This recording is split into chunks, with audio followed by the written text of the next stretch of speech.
যারা দুর্নীতিতে 5 বার চ্যাম্পিয়ন হয়েছে তাদেরকে এদেশের মানুষ ক্ষমতায় দেখতে চায় না বলে মন্তব্য করেছেন ইসলামী আন্দোলন বাংলাদেশের আমির মুফতি সৈয়দ রেজাউল করিম। আওয়ামী লীগ ছিল ভারত মনোনীত সরকার উল্লেখ করে মুফতি রেজাউল করিম বলেন, অন্তর্বর্তীকালীন সরকারকে বিপদে ফেলতে এখনও স্বৈরাচারের দোসররা ঘাপটি মেরে আছে। রাজধানীর ইঞ্জিনিয়ারিং ইনস্টিটিউটে ইসলামী শ্রমিক আন্দোলন বাংলাদেশের জাতীয় সম্মেলনে তিনি এসব কথা বলেন। আগামীতে সংখ্যানুপাতিক নির্বাচন ব্যবস্থার দাবি করেছেন ইসলামী আন্দোলন বাংলাদেশের শীর্ষ নেতারা।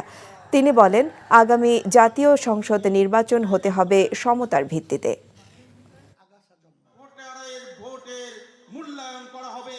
দেশের আসলে আওয়ামী লীগ সরকারটা মূলত ভারতেরই সরকার ছিল, কারণ তাদের সমস্ত কার্যক্রমগুলো ভারতের স্বার্থ রক্ষার জন্য আমরা লক্ষ্য করেছি। তাম বিশ্বের মধ্যে 5 বার চোরের দিক থেকে ফাঁস বানিয়েছে, দুর্নীতিতে চ্যাম্পিয়ন হয়েছে।